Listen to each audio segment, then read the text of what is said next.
दोस्तों, क्या हुआ जब एक 10 साल के बच्चे भविष्यवाणी करते हुए कहा कि मुझे पता है किस दुनिया का अंत और हिंदुस्तान की राजनीति के राजनेताओं की मृत्यु कब होगी। लेकिन दोस्तों, जैसे ही इस भविष्यवाणी के बारे में हमारे देश के प्रधानमंत्री नरेंद्र मोदी को पता चला, तो वह भी यह सुनकर हैरान रह गए। जी हाँ दोस्तों, आज की वीडियो बहुत ही रहस्यमय और इंटरेस्टिंग होने वाली है। मेरा आप लोगों से निवेदन है कि आप इस वीडियो को शुरू से लेकर लास्ट तक पूरा देखना। और हाँ, हमारी इस वीडियो को आप देश के राज्य के किस हिस्से से देख रहे हैं, कमेंट बॉक्स में जरूर बताना। और यह वीडियो पसंद आया तो वीडियो के लिए एक लाइक तो बनता है। तो प्यारे दोस्तों, काली रात थी। हवा में कुछ अजीब सी बेचैनी थी, जैसे कोई अनदेखा डर चारों ओर रेंग रहा हो। उत्तराखंड के पहाड़ों के बीच बसा छोटा सा गांव नारायणपुर पूरी तरह सन्नाटे में डूबा हुआ था। गांव के हर घर में दीप जलते थे, पर पंडित शिवनारायण के घर का आंगन उस रात बुझा बुझा लग रहा था। वहाँ एक बच्चा चुपचाप जमीन पर लेटा था। उसकी सांसें चल रही थीं, मगर आंखें बंद थीं और होठ बुदबुदा रहे थे। दोस्तों, उस बच्चे का नाम था ओम। उम्र बस 10 साल, लेकिन उसकी आंखों में बचपन की मासूमियत नहीं, कोई और ही गहराई थी जिसे समझ पाना किसी बड़े बूढ़े के बस की बात नहीं थी। वह न किसी से ज्यादा घुलता, न किसी से खेलता, पर उसकी बातें कभी कभी ऐसी हो जाती कि सुनने वाला कई रातों तक सो नहीं पाता। उस रात जब वह गिरा तो किसी झटके से नहीं, बल्कि जैसे कोई और शक्ति उसके शरीर पर उतर आई हो। उसके चेहरे पर पीड़ा नहीं थी, बल्कि एक अजीब सी शांति थी। मगर उसकी जबान पर ऐसे शब्द थे जिन्हें गांव के किसी भी आदमी ने पहले कभी नहीं सुना था। कुछ पुराने अज्ञात शब्द जिनमें आग, रक्त, आकाश, राजा और विनाश जैसे भाव थे। दोस्तों, गांव के सबसे बूढ़े व्यक्ति हरिराम दादा, जो कभी बनारस में संस्कृत पढ़ चुके थे, बोले, ये लड़का कोई साधारण नहीं, ये तो भविष्य देख रहा है। दूसरे दिन सुबह ओम की आंखें खुली। वह उठकर बैठा और बिना किसी को देखे बस एक ही बात कही, मुझे उस गुफा में जाना है। अभी दोस्तों, लोग डर गए। वह गुफा गांव से ऊपर पहाड़ियों में थी। उस गुफा के बारे में कहानियां थीं कि वहां बहुत पहले कोई तपस्वी समाधि में गए थे और फिर कभी नहीं लौटे। बच्चों को उस रास्ते पर भी जाने की इजाजत नहीं थी। मगर ओम का चेहरा अब वैसा नहीं था। उसमें डर नहीं था, बल्कि एक ऐसा तेज था जिसे देखकर गांव के सबसे साहसी आदमी भी चुप हो गए। ओम गया। 3 दिन तक वह लापता रहा। गांव में बेचैनी थी। पंडित शिवनारायण की पत्नी रोज रोती। चौथे दिन जब वह लौटा, उसके शरीर पर धूल जमी थी, कपड़े फटे हुए थे, मगर उसके चेहरे पर शांति थी और आंखों में नीली सी रोशनी थी। उसने किसी से कुछ नहीं कहा, बस घर में आया और अपने कमरे में जाकर दरवाजा बंद कर लिया। अगले ही दिन से उसके व्यवहार में परिवर्तन आ गया। वह दिन में चुप रहता, रात को लिखता, पन्नों पर कुछ ऐसे चिन्ह बनाता जिन्हें कोई पढ़ नहीं सकता था। कभी कभी वह खुद ही उन पन्नों को आग में फेंक देता और राख को एक पात्र में भर कर रखता। एक दिन उसका पिता उसके कमरे में गया और एक अध जला कागज उठाया। उस पर हिंदी में लिखा था, जब एक चेहरा लोगों को मुस्कुराकर देखेगा, पीछे उसकी सरकार अंधेरे में छिपी नीति पर काम करेगी। उस वर्ष मौसम अपनी मर्यादा तोड़ेगा। बारिश वहाँ होगी जहाँ सूखा था, और सूखा वहाँ जहाँ नदियां बहती थीं। किसान रोएंगे, लेकिन कैमरे दिखाएंगे नेता के हाथ की रोटियां। उसके 2 महीने बाद यही हुआ। केरल और कर्नाटक में 2 महीने तक बारिश नहीं हुई, झीलें सूख गईं। वहीं उत्तराखंड, बिहार और पूर्वी उत्तर प्रदेश में बाढ़ ने गांव बहा दिए। टीवी पर प्रधानमंत्री के दौरे दिखाए गए। कैमरे के सामने उन्होंने बाढ़ पीड़ितों को खाना खिलाया, और उधर किसान आत्महत्या कर रहे थे। गांव में लोग अब ओम से डरने लगे थे। वह अब बच्चों जैसा नहीं रहा था। उसकी बातों में वजन था। जब वह किसी को देखता तो सामने वाला कांप जाता। उसने एक रात अपने पिता से कहा, दिल्ली की रोशनी जल्द ही धुंध में छिप जाएगी, पर लोग समझेंगे कि ये विकास की धुंध है। असली तूफान सीमा पार से नहीं, हवा से आएगा। वो कुछ समझ नहीं आया। लेकिन फिर एक दिन चीन और भारत की सीमा पर तनाव बढ़ गया। न्यूज चैनल्स पर चला, भारत पूरी तरह सतर्क। मोदी सरकार ने उच्च स्तरीय बैठक की, और उसी दिन दिल्ली में 3 रहस्यमय धमाके हुए जिनका कोई स्रोत नहीं मिला। ओम बस मुस्कुराया। फिर एक सुबह वह गांव के बीचों बीच खड़ा हुआ और उसने जोर से कहा, अब जो होगा वह न दिखाई देगा, न सुना जाएगा, बस महसूस किया जाएगा। एक वायरस आएगा, पर वह बाहर से नहीं, भीतर से निकलेगा। विज्ञान कहेगा नया म्यूटेशन है, लेकिन असल में ये वही है जिसकी चेतावनी गुफा ने दी थी। दोस्तों, कुछ हफ्तों बाद ही देश में एक अजीब बीमारी फैलने लगी। न बुखार, न खांसी, बस सांस की गहराई कम हो जाती। डॉक्टर्स ने कहा, ये तो बिल्कुल नया स्ट्रेन है। सरकार ने इसे स्थानीय प्रभाव कहकर नजरअंदाज किया, मगर लोग मरने लगे। गांव में अब लोग ओम से नहीं, उसकी छाया से डरने लगे थे। उसने एक रात अकेले बैठकर आसमान की ओर देखा और बुदबुदाया, अब अकाल आएगा और उसके साथ आएगा एक चेहरा जो सबको आश्वासन देगा, लेकिन उसी के नीचे छिपा होगा सच्चा भय। तब देश के कुछ हिस्सों में गेहूं की फसल अचानक सूखने लगी। पंजाब में तापमान 49 पार चला गया, खेत जल गए। सरकार ने शुरुआत में खंडन किया, लेकिन बाद में गेहूं का निर्यात रोकना पड़ा। दोस्तों, टीवी पर प्रधानमंत्री ने कहा, देश चिंतित न हो, हमारे पास पर्याप्त भंडार है। ओम फिर मुस्कुराया। अब गांव वालों ने उससे दूर रहना शुरू कर दिया था, लेकिन देश के कुछ पत्रकारों को उसकी बातों की भनक लग गई। एक पत्रकार रात के अंधेरे में गांव आया और ओम से मिला। ओम ने बस एक वाक्य कहा, अब निर्णय होगा, बहुत बड़ा निर्णय, जो देश को 2 हिस्सों में बांट देगा। कोई तलवार नहीं चलेगी, पर दिल फटेंगे। दोस्तों, 1 महीने बाद सरकार ने संसद में एक प्रस्ताव रखा। भारत की नई सांस्कृतिक नीति, धार्मिक स्थलों के उपयोग, सरकारी शिक्षा में वेदों की अनिवार्यता और मीडिया के राष्ट्र विरोधी तत्वों पर सीधी कार्यवाही। दोस्तों, देश 2 भागों में बंट गया। एक जो मोदी सरकार को भगवान मान बैठा था और दूसरा जो चुपचाप डर के साए में जी रहा था। दोस्तों, गांव में उस रात ओम फिर से गायब हो गया। लोग उसे ढूंढने निकले, पर वह कहीं नहीं मिला। अगले दिन गुफा से एक धुआं उठा। गांव के लोग ऊपर पहुंचे तो देखा गुफा के बाहर एक पन्ना जल रहा था, जिस पर लिखा था, दोस्तों, अब अंतिम समय है, जब जो झुकेगा वही बचेगा, जो खड़ा रहेगा वह समय की लहर में डूब जाएगा। ये मोदी का युग नहीं, निर्णय का युग है, कहते हैं। इसके बाद ओम कभी नहीं दिखा। दोस्तों, पर दिल्ली में प्रधानमंत्री के ऑफिस की दीवार पर लगे शीशे पर एक सुबह एक शब्द लिखा मिला, बिना किसी के स्पर्श के समय पूरा हुआ। और उसी दिन देश भर में बिजली चली गई, इंटरनेट बंद हो गया और आसमान में फिर से वही रहस्यमय आवाजें गूंजी जो पहले सिर्फ ओम सुन सकता था। दोस्तों, गांव की वो रात कुछ और ही थी। आकाश में चांद तो था, लेकिन उसकी रोशनी बुझी बुझी सी लग रही थी। गांव वाले अपने अपने घरों में थे, मगर नींद किसी की आंखों में नहीं थी। ओम की बातें अब सिर्फ गांव की दीवारों पर नहीं, बल्कि देश की हवा में गूंजने लगी थी। शहरों के अखबारों में, डिजिटल स्क्रीनों पर और मंत्रियों के होठों पर एक ही नाम था, ओम। दिल्ली के एक अंधेरे कमरे में प्रधानमंत्री नरेंद्र मोदी अकेले बैठे थे। उनके सामने मेज पर देश के 4 नक्शे खुले थे, जल संकट, वायरस प्रसार, फसल उत्पादन और आंतरिक अशांति।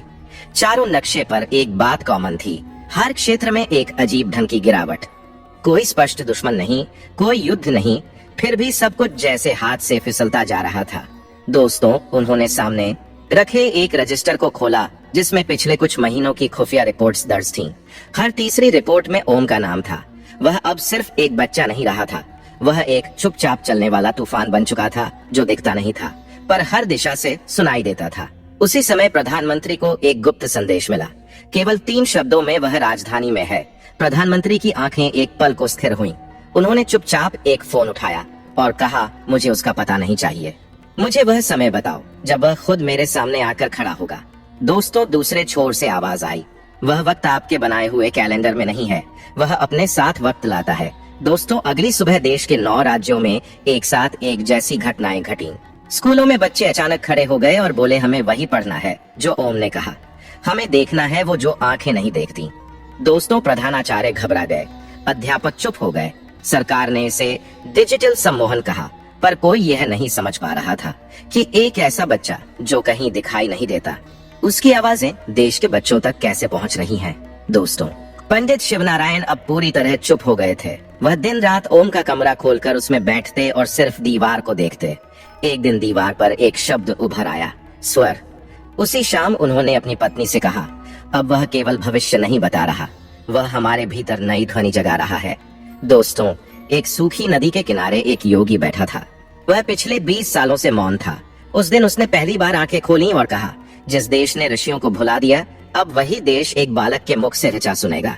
शहरों में मोबाइल सिग्नल टूटने लगे, इंटरनेट की रफ्तार धीमी पड़ गई और उसी बीच एक नई बीमारी आ गई।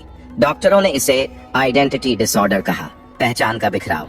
लोग आईने में खुद को देखते और अचानक बोल उठ, ये मैं नहीं हूँ। कोई मंत्री भाषण के बीच चुप हो जाता और फिर कहता, मैं क्यों बोल रहा हूँ और किसके लिए बोल रहा हूँ। बैंकर अपने हस्ताक्षर भूल जाते, पुलिस वाले अपनी वर्दी उतार फेंकते, टीवी चैनलों पर बहसें थम गई थीं, एंकर बोलते बोलते अपने नाम भूल जाते। दोस्तों, सरकार ने इसे साइकोन्यूरोलॉजिकल वायरस कहा, लेकिन जनता अब जान चुकी थी, ये विज्ञान की भाषा नहीं, चेतना का उथल पुथल है। वो समय आ गया था जब एक बच्चा सरकार से बड़ा हो चुका था, लेकिन वह कहीं था नहीं, वह कोई जगह नहीं घेरता था, बस जहन में था। लोगों के दिलों में उसकी आवाज थी और सत्ता की इमारतों में उसका साया। दोस्तों, उस रात प्रधानमंत्री को सपना आया। वो एक वीरान मंदिर में अकेले खड़े थे, चारों ओर घुप अंधेरा। फिर एक बच्चा सामने आया, ओम। उसने कुछ नहीं कहा, बस अपनी उंगली से मंदिर की एक दीवार पर लिखा, आपने देश को बाहर से सींचा, अब भीतर सूखा है।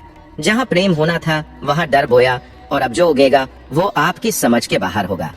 मोदी चौंक कर उठे, पसीने पसीने। सपना था, पर ऐसा नहीं जिसे भुलाया जा सके। उसी सुबह उन्होंने कैबिनेट की आपात बैठक बुलाई। सभी मंत्री एक बात पर एकमत थे, इस ओम को या तो सिरे से खारिज करो या उसे ढूंढो और अपने साथ जोड़ो। प्रधानमंत्री कुछ क्षण शांत रहे, फिर बोले, मैं उसे जोड़ना नहीं चाहता, मैं उससे मिलना चाहता हूँ।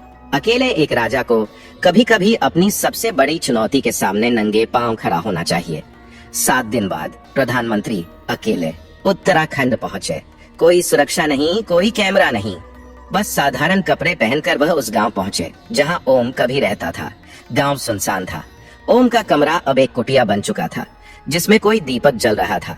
कोई साधु बैठा था वहां, आंखें बंद। प्रधानमंत्री चुपचाप बैठे।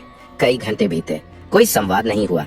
फिर साधु ने आंखें खोली और कहा, ओम ने कहा था आप आएंगे, लेकिन आप बात करने नहीं, सुनने आए। तो सुनिए, इस देश का भविष्य अब नीति से नहीं, नियति से तय होगा। और ओम वही नियति है जो आपके कर्मों का उत्तर बनकर आई है। प्रधानमंत्री की आंखें भर आईं। उन्होंने पूछा, क्या मैं अब कुछ बदल सकता हूँ? साधु ने जवाब नहीं दिया, बस एक पन्ना उन्हें थमा दिया। उस पर लिखा था, अगर तुम सत्य का साथ नहीं दे सकते तो कम से कम उसे कुचलो लो मत। देश अब जाग रहा है, तुम उसे रोक नहीं सकते, तुम सिर्फ तय कर सकते हो, क्या तुम उसके साथ चलोगे या उसके नीचे दब जाओगे। दोस्तों, उसी रात दिल्ली में सब कुछ बदल गया। दोस्तों, मोदी अचानक सभी कार्यक्रमों से हट गए। कोई प्रेस कॉन्फ्रेंस नहीं, कोई भाषण नहीं। राष्ट्रपति से एक गुप्त मीटिंग की खबर बाहर आई। सरकार के भीतर से खबरें लीक हुई कि संविधान में बड़े बदलाव की तैयारी रुकी हुई है। दोस्तों, मगर कुछ और भी हुआ जो सिर्फ कुछ लोग समझ पाए। देश के गांव-गांव में, मंदिरों, स्कूलों और यहाँ तक कि जेलों तक में एक नई सी ऊर्जा फैलने लगी। लोग आपस में दुश्मन नहीं, दर्पण बनने लगे। दोस्तों, कोई किसान दूसरे गांव के व्यापारी को मुफ्त अनाज देने लगा। दोस्तों, जेल में कैदियों ने खुद सफाई कर थानेदार से कहा, हम अपनी गलती खुद ठीक करेंगे। एक चाय वाले ने अपनी दुकान पर लिखाया, हर विचार का स्वागत है, चाहे वो सरकार के खिलाफ क्यों न हो। दोस्तों, कोई योजना नहीं थी, कोई पार्टी नहीं, कोई नेता नहीं, सिर्फ एक मौन क्रांति चल रही थी। लोग इस परिवर्तन को ओम चेतना कहने लगे। अब संसद में चर्चा थी, क्या ये देश किसी बालक की बातों पर चलने लगा है? किसी ने कहा, नहीं, यह उसका युग है जो सत्य को बोलने की हिम्मत करता है। एक सांसद ने चुपचाप अपनी सीट से उठकर इस्तीफा दे दिया। उसने बस इतना कहा, मैं अब संसद में नहीं, जनता की आत्मा में काम करूंगा। ओम अब भी कहीं दिखाई नहीं देता था, पर एक दिन एक ट्रेन में एक भिखारी ने बच्चों को कहानी सुनाई। एक राजा था जो सोचता था कि वो भगवान है, लेकिन एक दिन एक छोटा बच्चा उसे आईना दिखा गया।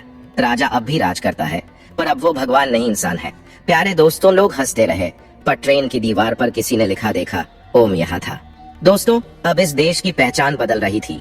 यहाँ विकास अब केवल पुलों और सड़कों से नहीं मापा जा रहा था, बल्कि एक गांव में बच्चे एक दूसरे से पूछते, तू क्या सोचता है? और जवाब आता, मैं वही सोचता हूँ जो सबकी भलाई में हो। और कहीं दूर एक बहुत ऊंची पहाड़ी पर एक बच्चा बैठा था, धोती में, नंगे पांव, हाथ में एक सूखा पत्ता था।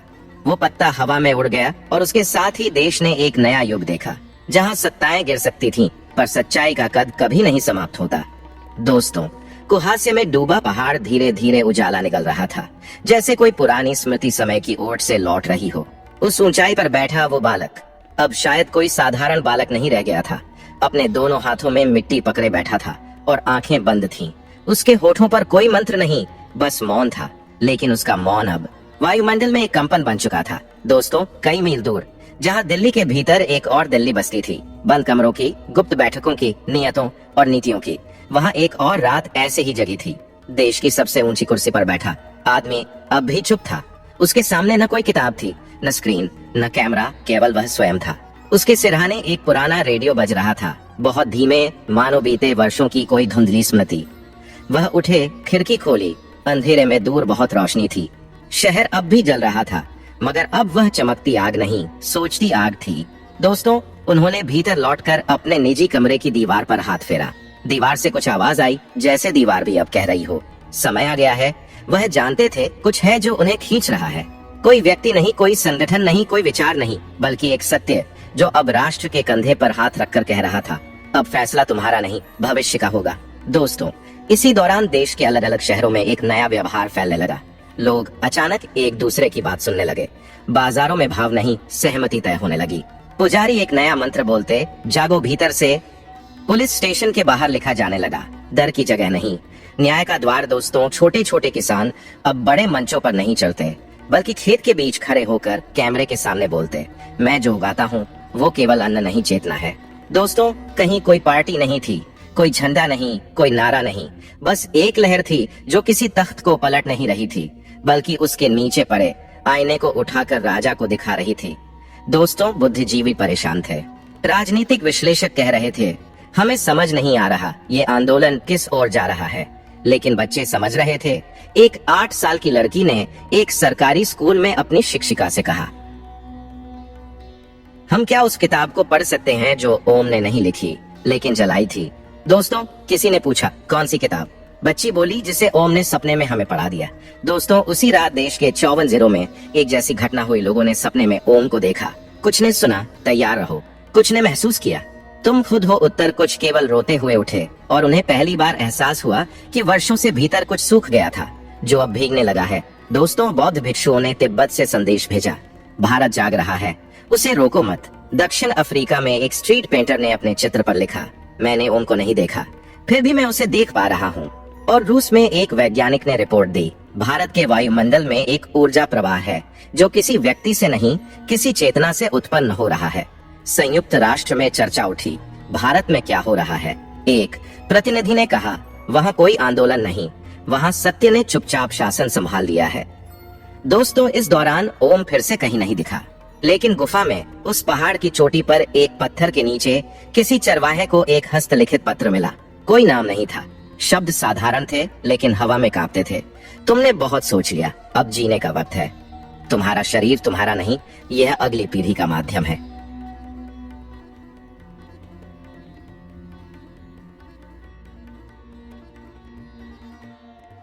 तो जान लो, तुम्हारे पास वो है जो तुम्हें एक दूसरे से जोड़ता है, सत्य। और मैं वहीं रहूंगा जहां वह जीवित रहेगा। दोस्तों, लोग अब हंसने लगे थे, लेकिन बिना जहर के। राजनीति अब जरूरी रही, मगर जहरीली नहीं। नेताओं ने एक दूसरे से बहस की, लेकिन अब शोर नहीं, संवाद था। मोदी अब कम दिखते थे, लेकिन जब बोलते थे तो पहली बार उनके शब्दों में अहम नहीं, अनुभव था। दोस्तों, सिर्फ चेहरा नहीं बदला था, देश की दिशा ने करवट ली थी। और एक साधु हिमालय में किसी शिला पर बैठा मुस्कुरा रहा था। उसने कहा, जिसे तुम खोना कहते हो वही तो पुनर्जन्म है। दोस्तों, पृथ्वी अब उतनी ही शांत थी जितनी हजारों साल पहले, पर इस बार उसकी मिट्टी में एक नए भारत की धड़कन थी जो किसी शंख से नहीं, एक मौन बच्चे के हृदय से गूंज रही थी, ओम। तो दोस्तों, अब इस वीडियो के बारे में आप लोगों की क्या राय है, हमें कमेंट बॉक्स में कमेंट करके जरूर बताना। और हाँ, हमारी इस वीडियो को आप देश के किस राज्य और किस जिले से देख रहे हैं, ये हमें जरूर बताना, क्योंकि जब हम आप लोगों की कमेंट्स पढ़ते हैं तो हमें बहुत अच्छा लगता है। इसलिए कमेंट जरूर करें। और अभी तक चैनल को सब्सक्राइब नहीं किया तो चैनल को फटाफट से सब्सक्राइब कर लीजिए। और फिर मिलते हैं ऐसी ही इंटरेस्टिंग वीडियो के साथ। तब तक के लिए आप सभी का बहुत बहुत धन्यवाद।